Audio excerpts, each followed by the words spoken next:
Olá, povo de Deus! Estamos iniciando mais uma live, desta vez Apocalipse. E Apocalipse, o mapa do futuro que já começou. E seja bem-vinda, Rita, irmão Paulo, seja bem-vindo.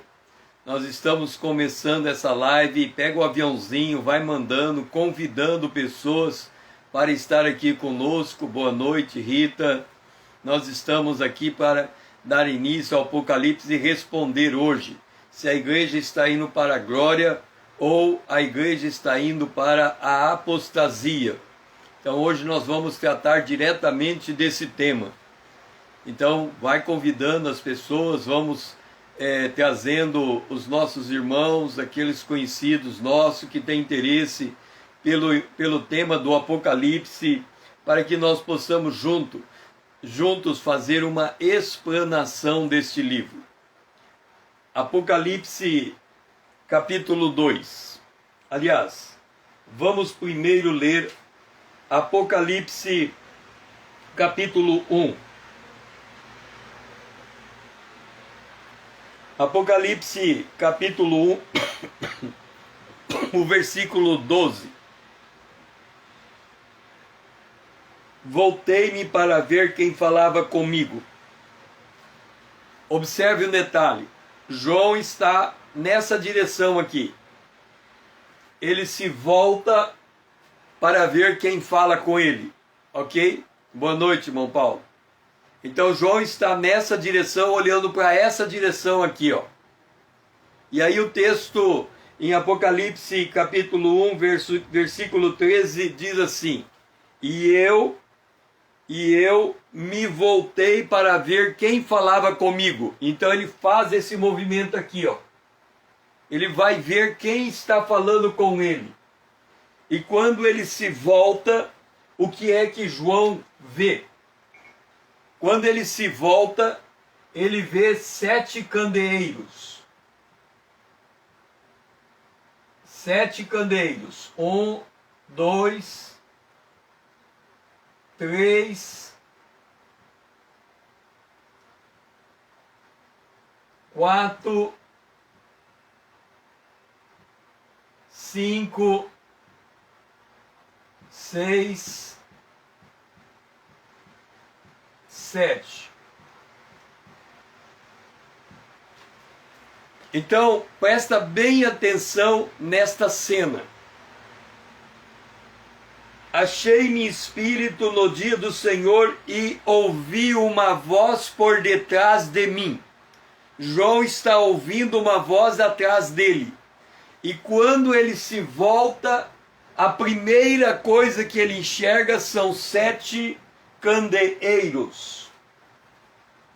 Ele enxerga, deixe-me fazer aqui um círculo. 1, 2, 3, 4, 5, 6, 7. Ele enxerga 7 candeeiros. Essa é a visão que João está tendo.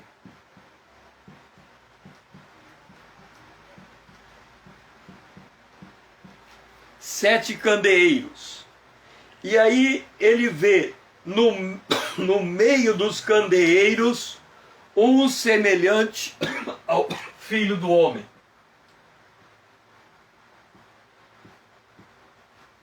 Esta é a visão que João viu. Primeiro ele viu 7 candeeiros. E a hora que ele vê esse Filho do Homem, ele vai descrevendo o Filho do Homem. E aí ele descreve o Filho do Homem. E aí no verso 16 ele diz assim, seja bem-vinda, Vanessa. No verso 16 ele diz assim: na mão direita 7 estrelas. Na mão direita 7 estrelas. Então, se nós estamos aqui, mão direita seria esta mão aqui. Então, na mão direita ele tem 7 estrelas. 1, 2, 3, 4, 5, 6, 7 estrelas.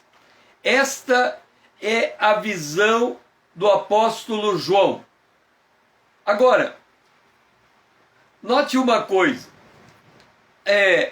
Muitos dizem que a Bíblia, o Apocalipse, é um livro complicado de entender. Porque você chega numa visão e vê 7 candeeiros, um como filho do homem e 7 estrelas. Mas a Bíblia, ela interpreta a si mesma. Então, quando nós vamos no versículo 20, nós lemos o seguinte: quanto ao mistério das 7 estrelas que viste na mão direita e os 7 candeeiros de ouro, as 7 estrelas são anjos. Então, aqui nós temos 7 anjos.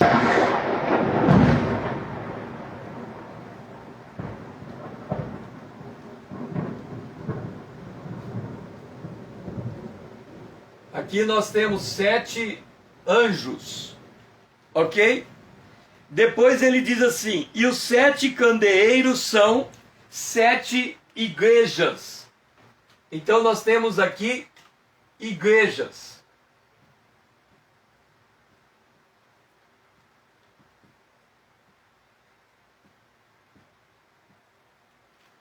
Nós temos 7 igrejas. Qual é a primeira coisa que nós temos que observar?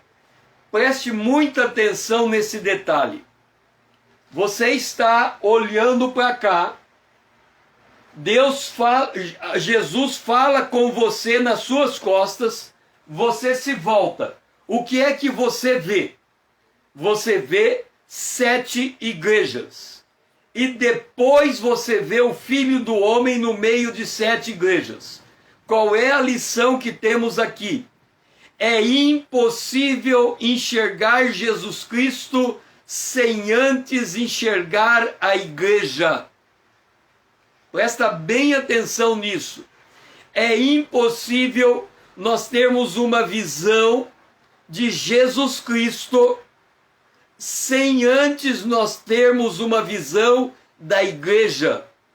Por quê? Porque a igreja, ela é corpo de Cristo. E Cristo é o cabeça da igreja. Então, a igreja, os 7 candeeiros são candeeiros de ouro. Lembra que quando nós fazemos a arca, a manhã com Deus, e nós caminhamos pelo tabernáculo, nós encontramos um altar de ouro. O altar de ouro é o homem revestido ou cheio ou sendo habitação do Espírito Santo. Por que temos 7 candeeiros de ouro? Porque o Espírito Santo está em cada candeeiro. Então, quando nós olhamos a igreja, nós não temos condição de vermos a igreja sem discernirmos que a igreja tem o Espírito Santo. Jesus, ele foi cheio do Espírito Santo. Ou seja, nós temos um corpo. É impossível eu ouvir a voz de Jesus e não ver a igreja junto com esta voz. Que isso fique bem marcado, porque se nós não entendermos isso, nós não vamos entender nem as cartas do Apocalipse e nem as parábolas de Mateus. Então, esta é a primeira lição. Outra lição: os anjos, que são os líderes das igrejas, os líderes estão na mão de Jesus. Quem edifica a igreja é Jesus Cristo. Ele usa a personalidade de cada líder. Ele usa a maneira de ser de cada líder. Ele usa a visão de Cristo, a visão cristológica de cada líder. Ele usa a atitude de cada líder mas o líder está nas mãos dele. Por quê? Porque quem edifica a igreja é, em última instância, o próprio Jesus Cristo. Ele disse: eu edificarei a minha igreja. Então, a primeira coisa que nós enxergamos é que é impossível olhar a igreja sem ver Jesus Cristo. Agora, deixe-me dizer uma coisa. Quando nós usamos a palavra igreja hoje, nós dizemos assim: vamos à igreja. Quando nós estamos dizendo vamos à igreja, o que é que nós estamos dizendo?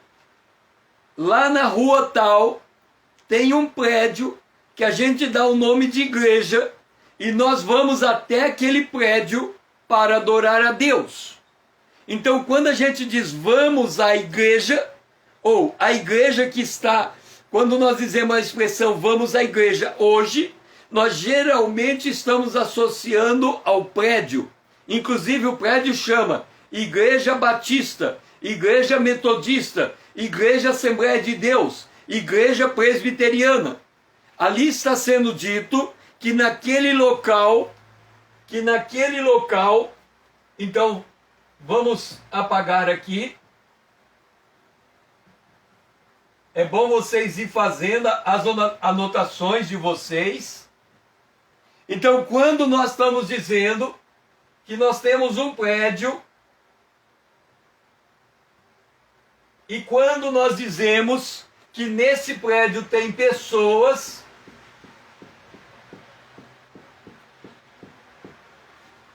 nós estamos dizendo que nós vamos a esse prédio aonde a igreja está reunida. Essa é a expressão correta. Nós vamos a esse prédio aonde a igreja está reunida.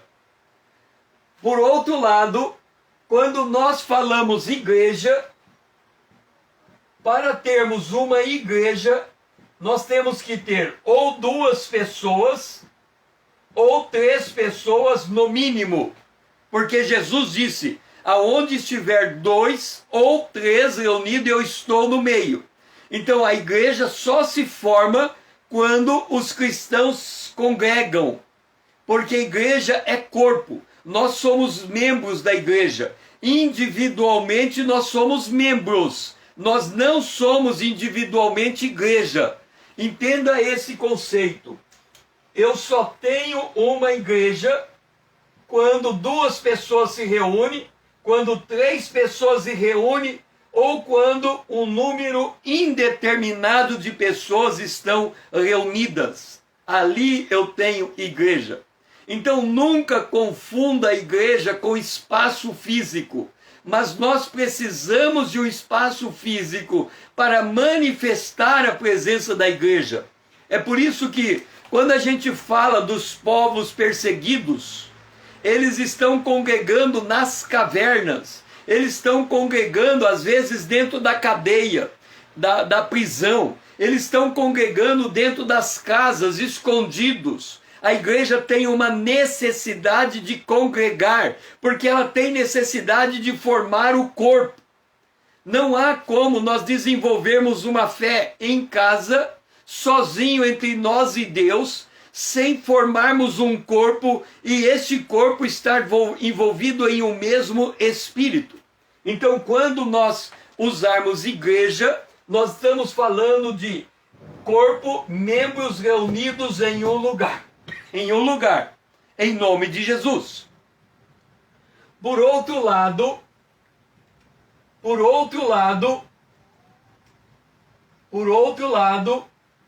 nós temos que entender uma coisa. Quando João Batista veio, ele anunciou o reino de Deus. Ele disse: é chegado o reino de Deus. Mais tarde, Jesus disse que ele vai edificar a sua igreja.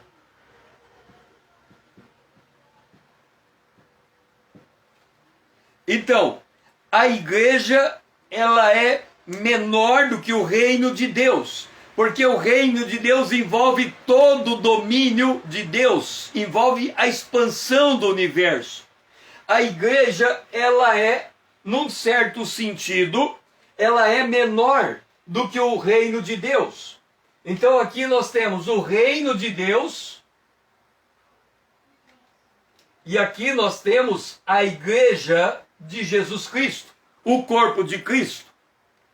Então, quando nós falamos de reino de Deus, é uma expansão muito maior. A igreja, ela é um agente do reino de Deus, mas ela não é a totalidade do reino de Deus. Ela é um agente desse reino. Então, quando nós falamos, é chegada a vós o reino de Deus, nós temos aqui a igreja,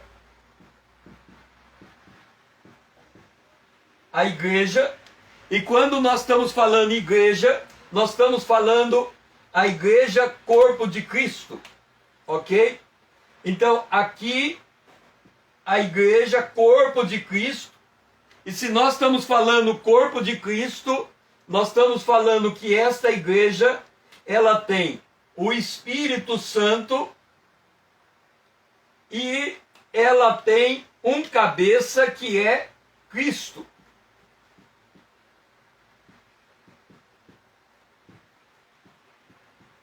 E ela é um corpo. Então ela é um corpo, ela tem o Espírito Santo e ela está ligada com o cabeça e o cabeça é Cristo. Isto é a igreja. Agora, quando nós falamos a igreja institucional,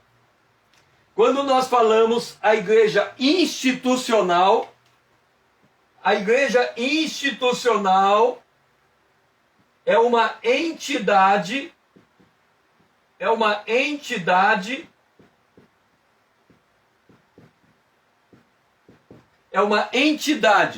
formado por crentes cristãos, que é a igreja nascida de novo, e por vou pôr aqui a palavra misto.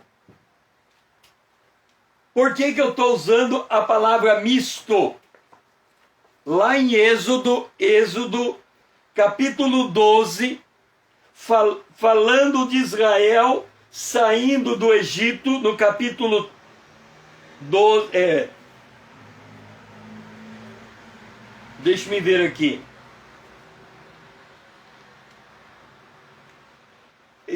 Êxodo capítulo 12, versículo 37.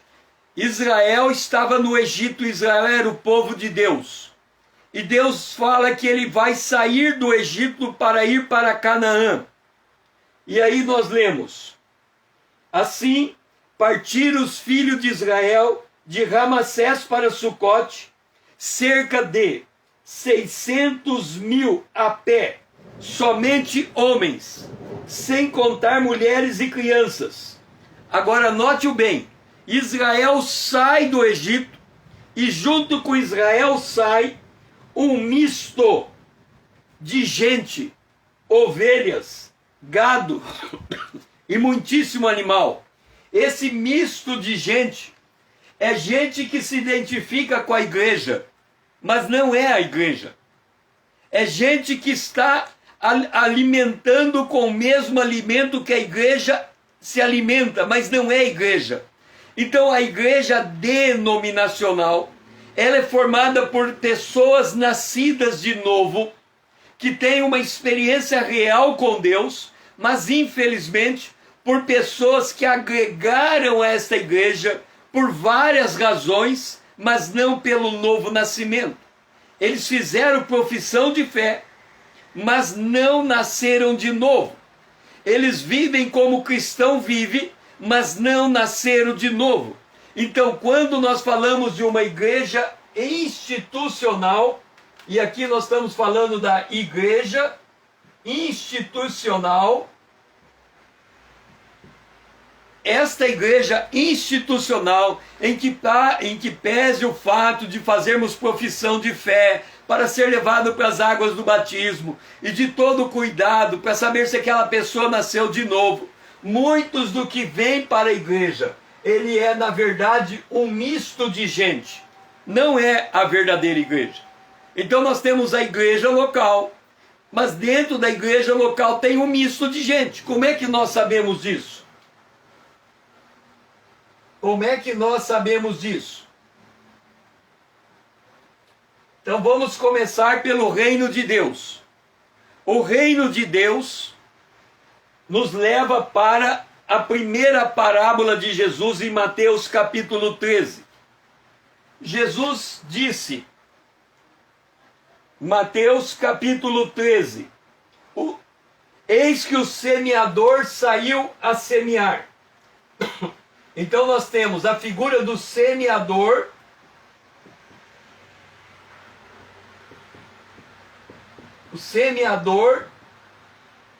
e nós temos a semente.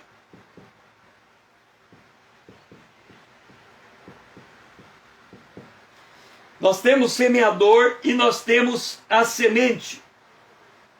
E quando Jesus vai falar acerca do semeador e da semente, ele diz assim: atentai para a parábola do semeador.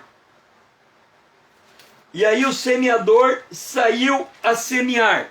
E nós temos 4 tipos de terrenos. O primeiro terreno, beira do caminho. Este é o primeiro terreno. Beira do caminho. Nós temos um segundo terreno. Um terreno rochoso. Um terreno que é uma rocha. Nós temos um terceiro terreno. Um terreno que é espinho.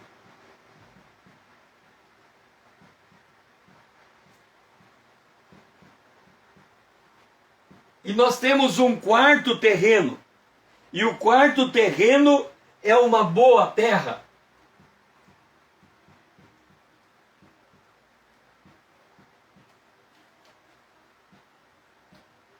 Se nós olharmos aqui para o que Jesus está falando do ponto de vista estatística, 25% é beira do caminho, 25% é rocha, 25% é espinho e 25% é terra.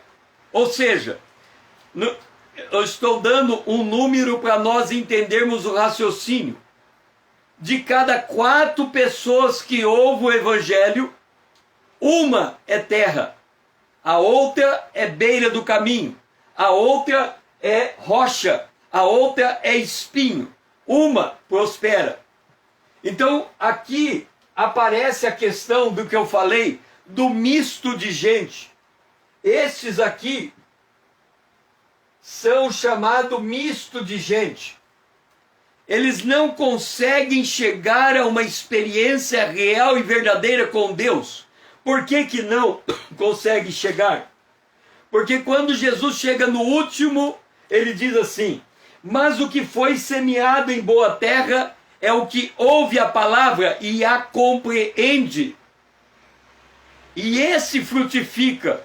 Então, para ouvir a palavra, nós temos que compreender essa palavra. E esta palavra, conhecereis a verdade, e ela verdadeiramente vos libertará.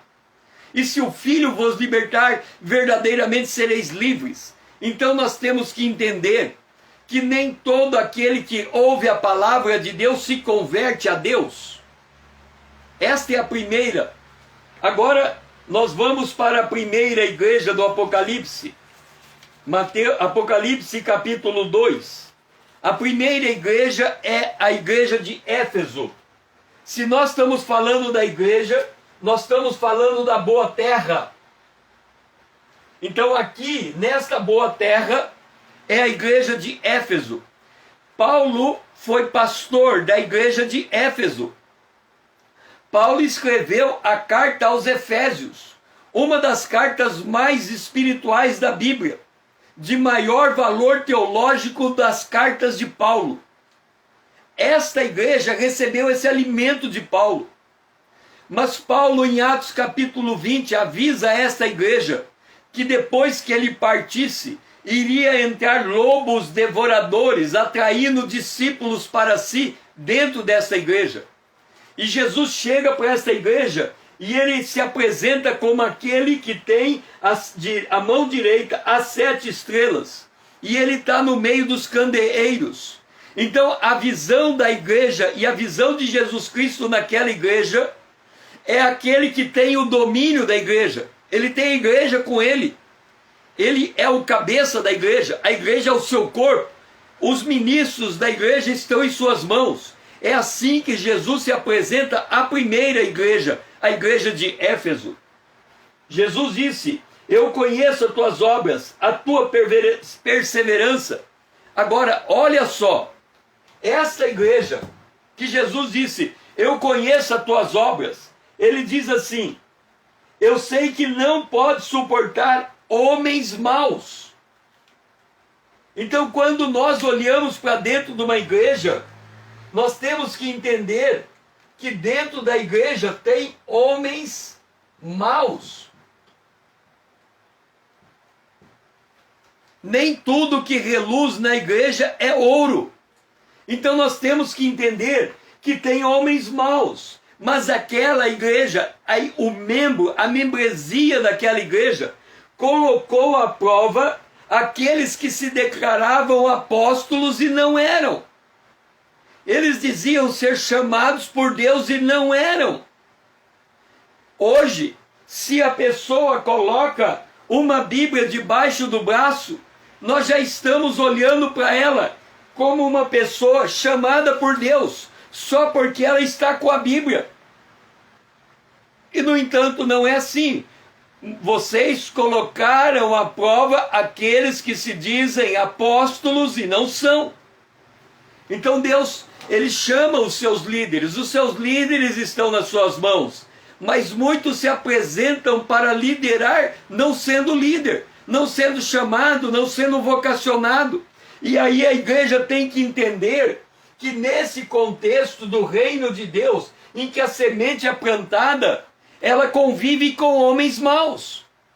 E ela precisa discernir esses homens.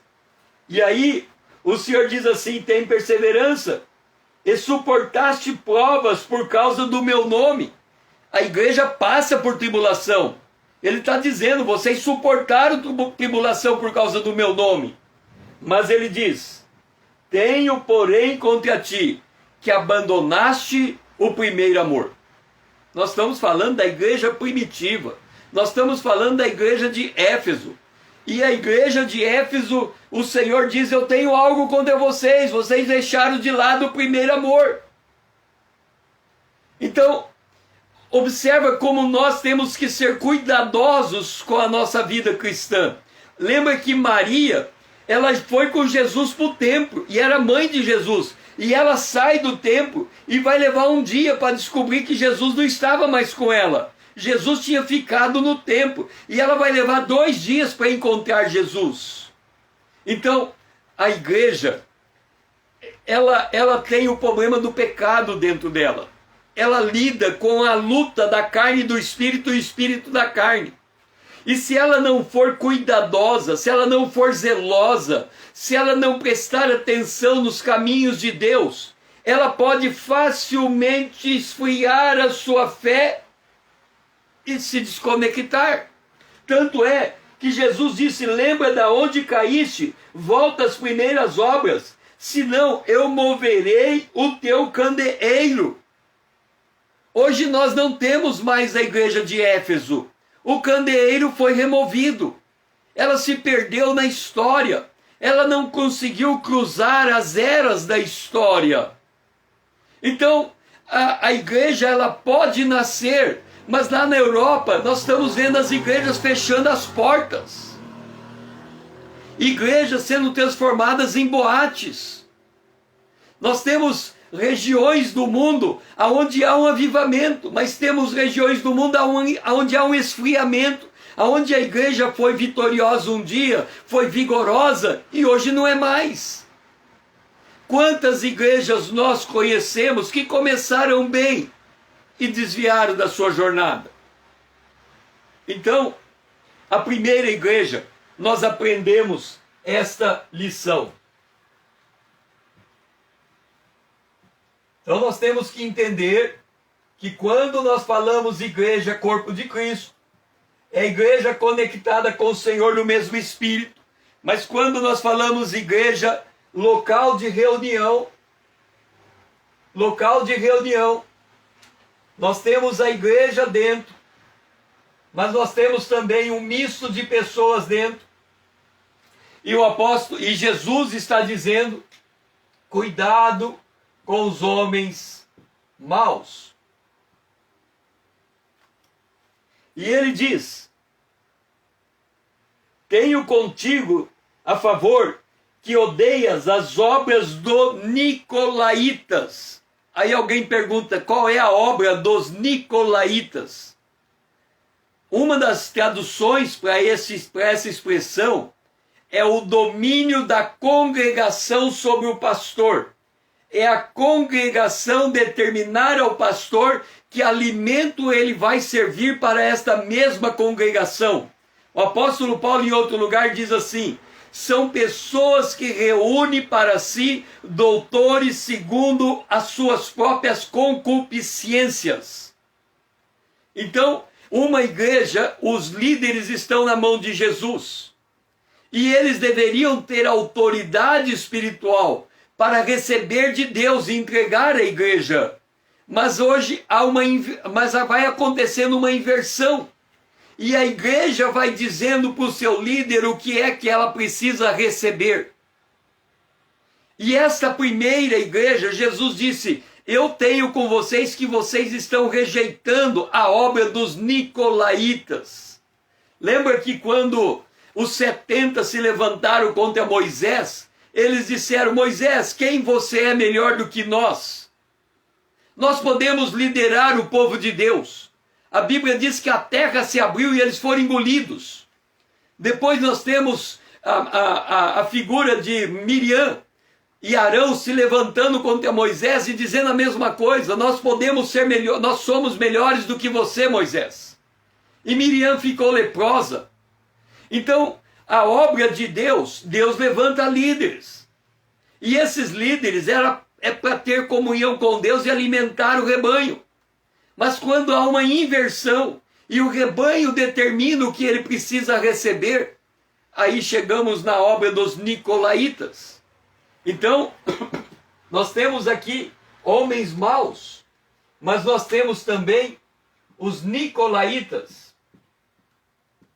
O púlpito, a nave da igreja determinando ao púlpito o que é que o púlpito precisa ministrar à igreja.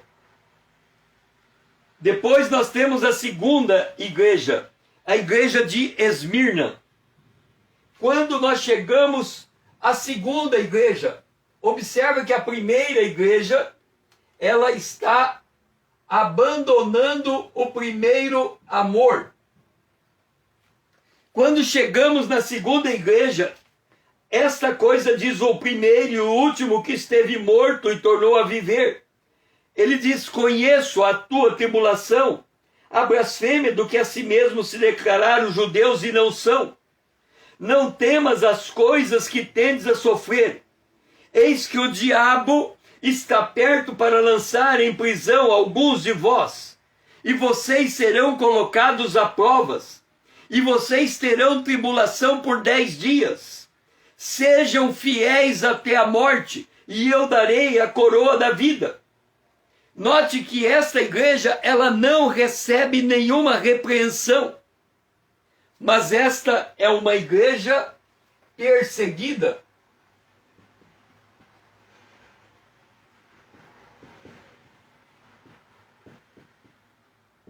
Esta é uma igreja perseguida. Ela vai ter uma tribulação muito forte, ela não pode ter medo de morrer.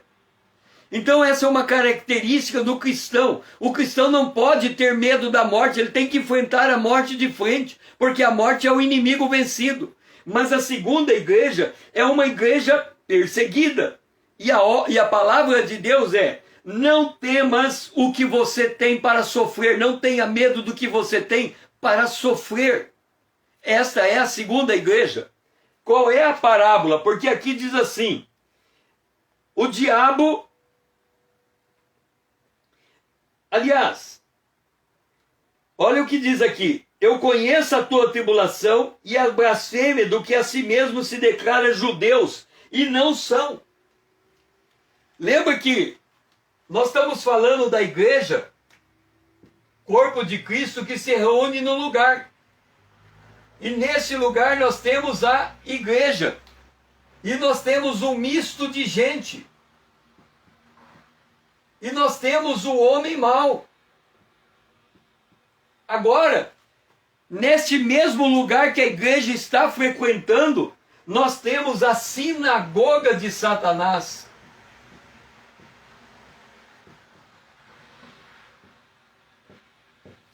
De pessoas que se dizem judeus e não são. Observa que na primeira igreja de Éfeso tinha apóstolo que se diz apóstolo e não é. Agora aqui está dizendo que tem judeu que diz que é judeu e não é. E é sinagoga de Satanás. Então, como que nós vamos enxergar a sinagoga de Satanás e a perseguição que Satanás coloca contra a igreja? Eis que o diabo está para lançar vocês na prisão. Vamos à segunda parábola. A segunda parábola de Jesus em Mateus 13 é a parábola do joio. E ele diz: o reino do céu, lembra que o reino do céu é maior do que a igreja. A igreja é agente do reino de Deus. Lá diz assim: no meio do trigo retirou-se, e quando a erva cresceu e produziu fruto. Lembra lá na primeira igreja, ele diz, na igreja de Éfeso, ele diz assim: arrepende-te e volta às primeiras obras.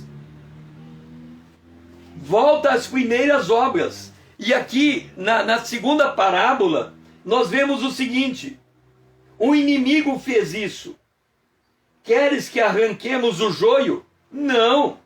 O joio vai viver junto com o trigo até a consumação dos séculos. Então nós temos um outro personagem dentro da igreja: o joio. Esse é o ambiente da igreja.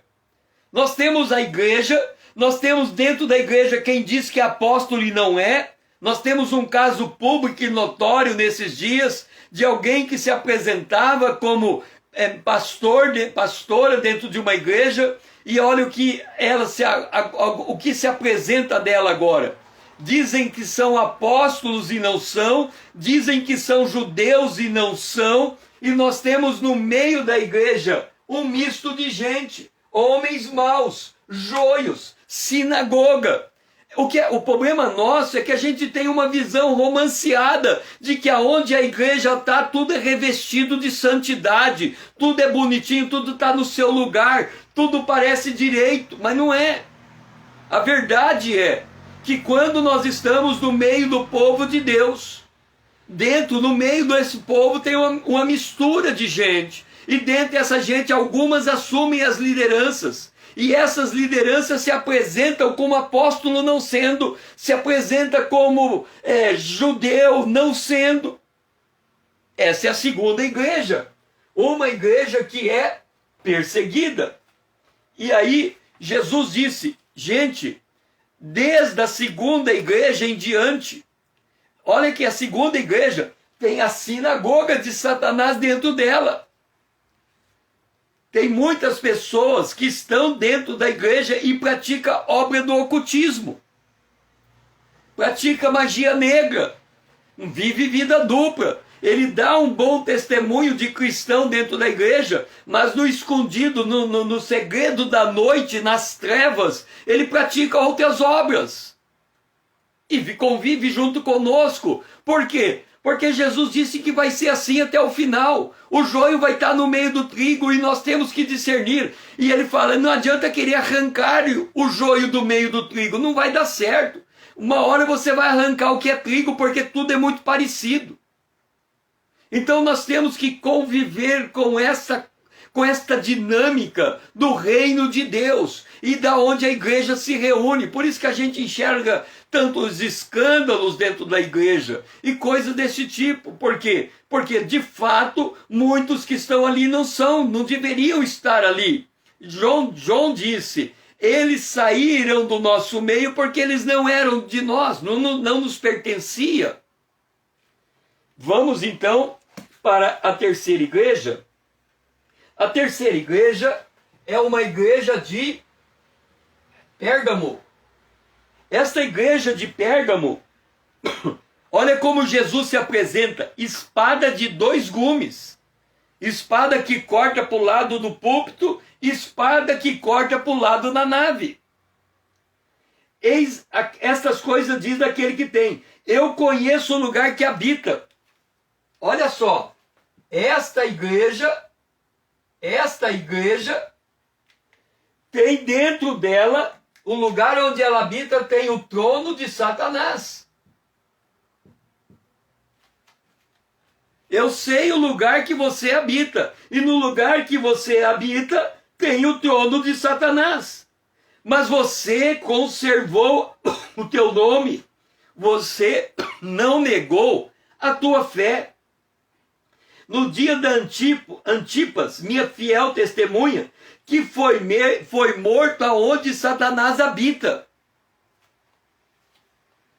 Entenda que o ambiente aonde a igreja convive é um ambiente que está acontecendo guerra espiritual. Não existe essa de nós nos reunirmos no templo, Satanás fica para o lado de fora e não sabe o que está acontecendo ali dentro. Não existe essa lógica de que o lugar que nós estamos é lugar santo. Porque Satanás se apresenta lá no trono de Deus, que é o lugar mais santo que tem. E é bom que ele se apresente, porque ele tem que pedir autonomia, autorização para vir contra a nossa vida.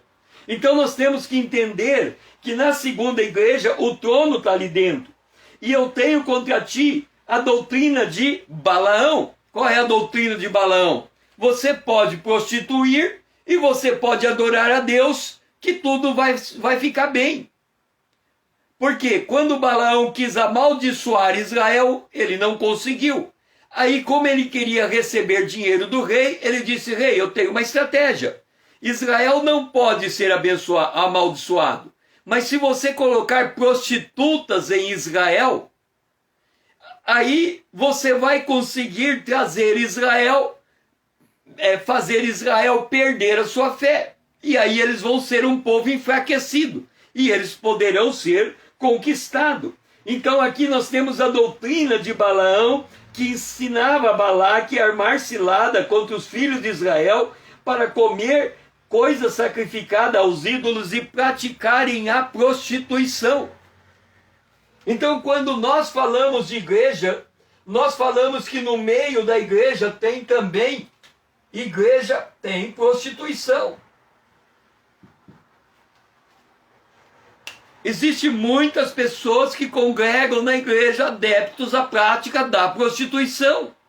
Estão ali no meio.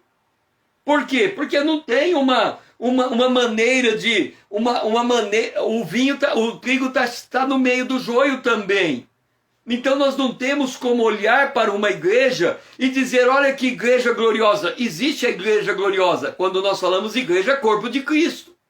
Mas quando nós falamos igreja congregacionada, que se congrega, que está junta num lugar, junto com aquela igreja tem um misto de povo, tem o joio no meio do trigo, tem o homem mau, tem a sinagoga de Satanás, tem o trono de Satanás.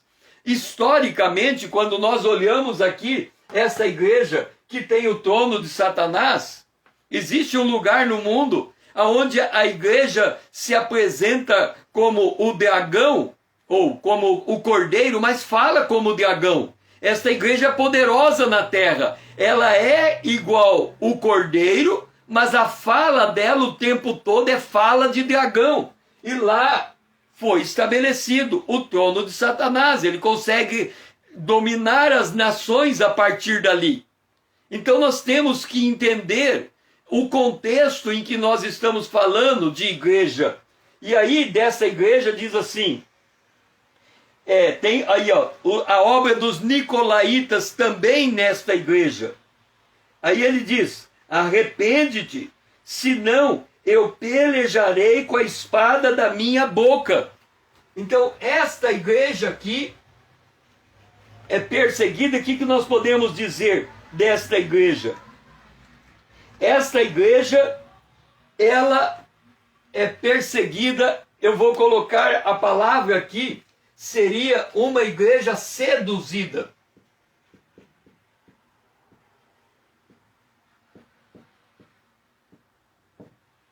Igreja seduzida. Uma igreja seduzida. Esta é a terceira igreja. A primeira igreja deixou o primeiro amor. A segunda igreja está sendo perseguida. A terceira igreja está sendo seduzida. E nós vamos para a quarta, aliás, aí vamos para a parábola. E o que nós encontramos na parábola? A parábola do grão de mostarda. A parábola do grão de mostarda, a igreja está crescendo, mas as aves do céu estão se aninhando dentro da igreja. Ou seja, o poder político está infiltrando dentro da igreja. Então, a igreja está sendo... A prostituição desta igreja é uma prostituição porque o poder político, que são os passarinhos, estão infiltrados dentro da igreja. E aí, quando nós olhamos as igrejas de hoje têm igreja que tem partido político. Quer dizer, antes os passarinhos estavam querendo ficar dentro da igreja. Agora a igreja já foi junto com os passarinhos, foi para o lado de lá e já criou um partido político para ela. Então nós temos aqui a terceira igreja como uma igreja sendo seduzida. Vamos para a quarta igreja. A quarta igreja é a igreja de Tiatira.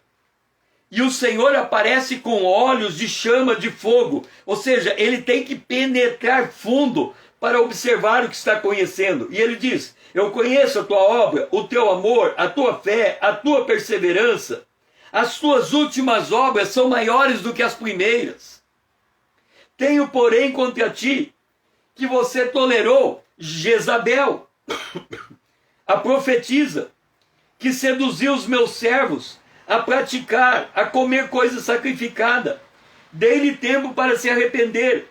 Eis que a prostro na cama, bem como em tribulação, os que adulteram e não se arrependem. Matarei os seus filhos, e todas as igrejas conhecerão que eu sou aquele que sonda mente e coração. Diga aos demais, aos que não têm essa doutrina e que não conheceram, como eles dizem, as coisas profundas de Satanás. Então, esta igreja, se ela conhece as coisas profundas de Satanás, nós podemos dizer que esta quarta igreja é uma igreja hipnotizada. Deixa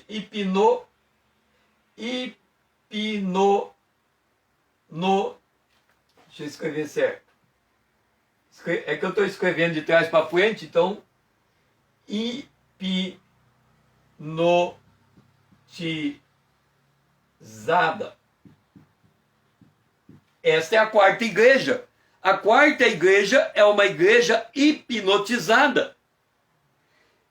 E o que é que nós temos na parábola? A parábola do fermento. O fermento é um sinal do mal. É o mal infiltrando no meio da igreja e tomando proporções. Então o mal ele vai entrando e vai maquiando as coisas. É a parábola dos fermentos. Então nós temos a igreja de Tiatira. Depois nós vamos para a igreja de Sardes. Estas coisas diz o Espírito de Deus às 7 igrejas. Eu conheço a tua obra, que tem nome que vives, mas está morto. A igreja de Sardes, ela está morta.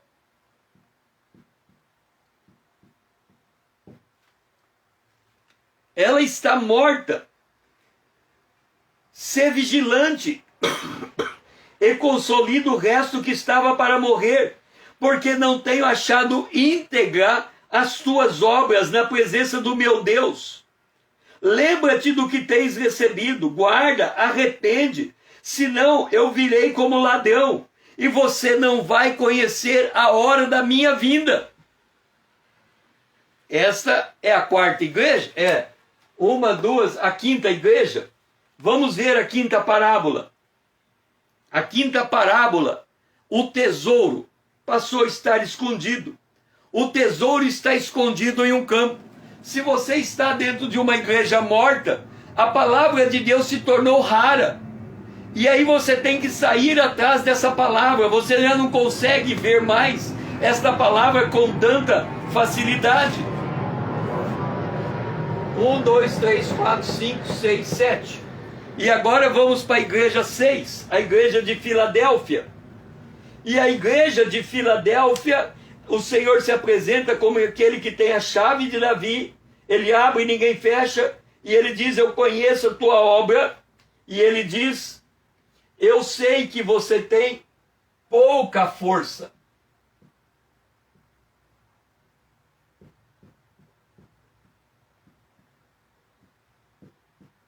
Essa é a sexta igreja. Mas essa sexta igreja, porque ela tem pouca força, ela tem a promessa do arrebatamento. Porque guardaste a palavra da minha perseverança, também eu te guardarei da hora da provação que há de vir no mundo inteiro, para experimentar os que habitam na terra. Mas aí ele diz lá no verso 8, eis que farei que alguns que são da sinagoga de Satanás, desse que se declaram judeus, e não são, mas mentem, eles vão me conhecer o quanto eu amo vocês. Então esta é a igreja de pouca força. E aí, nesta igreja, a parábola é a parábola da pérola. O reino de Deus é como uma pérola. Para alcançar essa pérola, você tem que vender tudo o que tem para conseguir encontrar essa pérola. A coisa de Deus fica tão rara que são poucos aqueles que as encontram. E por fim, nós chegamos na igreja de Laodiceia. E na igreja de Laodiceia,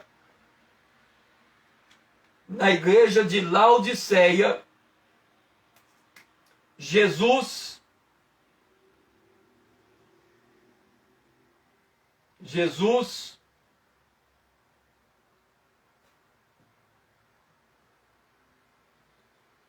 está fora. Na igreja de Laodiceia, Jesus ficou para o lado de fora. E ele diz, você que pensa que é rica e abastada, e não precisa de coisa alguma, você não sabe que você é infeliz, que você é miserável, que você é pobre, que você é cega e que você é está nua. E aí, nesta igreja, a parábola da rede. Na rede, o que é que se pesca na rede? A parábola da rede se pesca. A parábola da rede é peixes de toda a espécie, peixes bons e peixes ruins.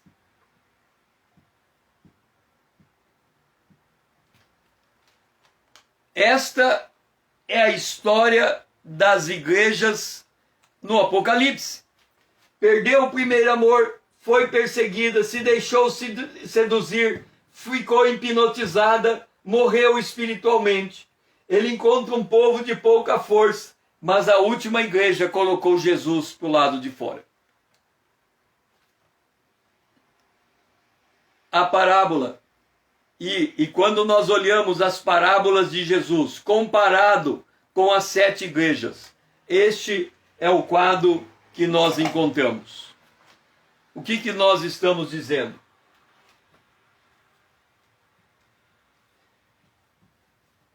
O que nós estamos dizendo é que a igreja, ela está no mundo e ela tem uma batalha a vencer, a batalha da fé. Então aqui nós temos a igreja, a igreja institucional. Institucional. Aquele lugar onde nós congregamos. E o que nós temos lá?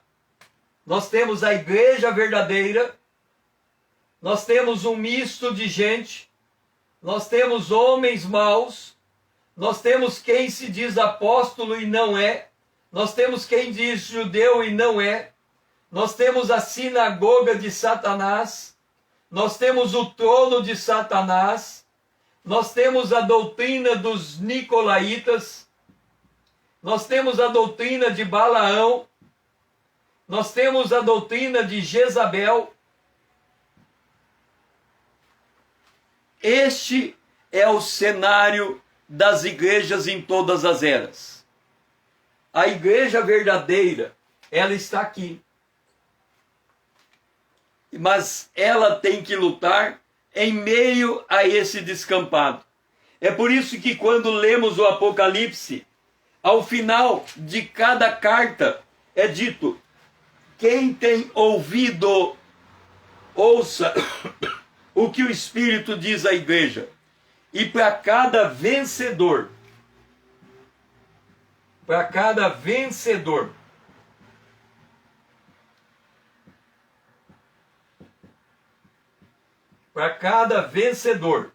é dada a promessa de vida eterna, a promessa de vitória em todos os aspectos. Esta é a visão que nós encontramos no Apocalipse. A igreja está colocada em um ambiente de guerra. A igreja, agora falando que igreja? A igreja verdadeira. A igreja que nasceu de novo. A igreja lavada e remida no sangue de Jesus. A igreja que é corpo de Cristo. Ela é edificada pelo Senhor. Ela está segura na mão do Senhor. Mas o Senhor trata com esta igreja. O apóstolo Pedro diz: o juízo começa na casa de Deus. O que significa isso? Significa que a igreja, ela é do Senhor. A verdadeira igreja, ela é do Senhor. Ela está guardada pelo Senhor. Aquele que vem a mim de maneira nenhuma eu lanço fora. Mas ela é também uma igreja tratada pelo Senhor. Ela é uma igreja disciplinada pelo Senhor. Qual é o pai que não disciplina um filho que ama? E essa igreja, quando ela está nesse processo de disciplina, há aqueles que se apresentam como vencedores. Há aqueles que não estão na condição de vencedores, mas serão salvos, todavia, como que pelo fogo. Agora, esta igreja está convivendo com o joio, está convivendo com os homens maus, está convivendo com falsas doutrinas, ela está convivendo com sinagoga de Satanás, com o trono de Satanás, com os poderes seculares. E esta igreja, a igreja de Jesus Cristo, a igreja que é corpo de Cristo, aonde cada um de nós somos membros desse corpo, esta igreja, ela está caminhando para a glória. Mas a igreja institucional, a igreja que é formada por um misto de gente, esta igreja está caminhando para a apostasia. Porque vai chegar numa hora que esta igreja, a igreja que se diz que é e não é, esta igreja vai chegar uma hora que ela vai dizer: Deus não tem resposta para mim. E ele faz como Demas. Demas amou o mundo e abandonou Paulo. Então nós temos é as duas igrejas. No final dos tempos, nós temos a igreja de Filadélfia, uma igreja de pouca força, mas está preparada para a volta do Senhor. Mas nós temos uma grande igreja chamada Laodiceia. Essa que pensa que é rica, mas ela não sabe que ela é pobre, que ela está nua.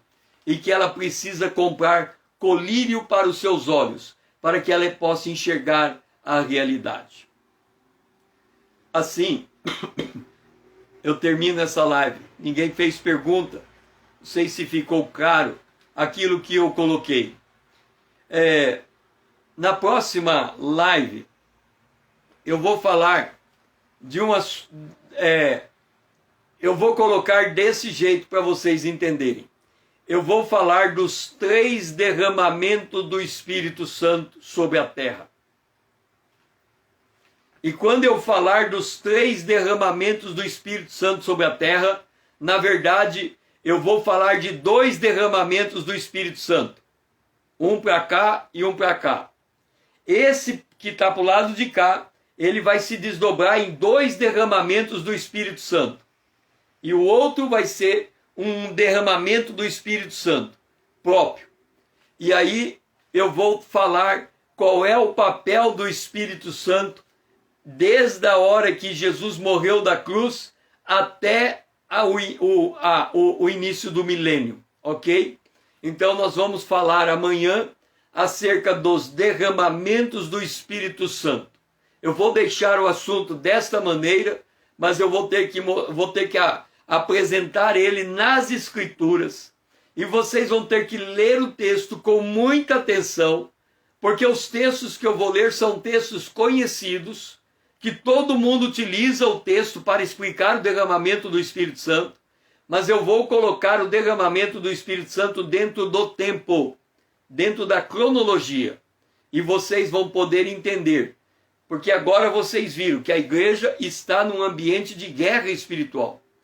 A igreja, corpo de Cristo, porque a igreja institucional, ela é formada pelo corpo de Cristo e um misto de gente, e pode ter de tudo. Então nós temos que ter discernimento espiritual, comprar colírio, colocar nos olhos, para nós entendermos as realidades espirituais e não sermos perturbados por aquilo que se diz que é e na verdade nunca foi. Que o Senhor seja louvado, foi muito bom ter você aqui comigo e que nós possamos estar amanhã às 20 horas em ponto para continuarmos esse estudo e enxergarmos como que é o derramar do Espírito Santo. E aí vem a pergunta, né? Depois do arrebatamento da igreja, o Espírito Santo vai estar na terra? Faz parte desses 3 derramamentos. Será que o Espírito Santo vai embora com a igreja ou ele fica na terra? O que o Espírito Santo vai fazer depois do arrebatamento? É isso que nós vamos tratar na próxima live. Que o Senhor seja louvado e estamos aqui encerrando esta live. Que Deus os abençoe.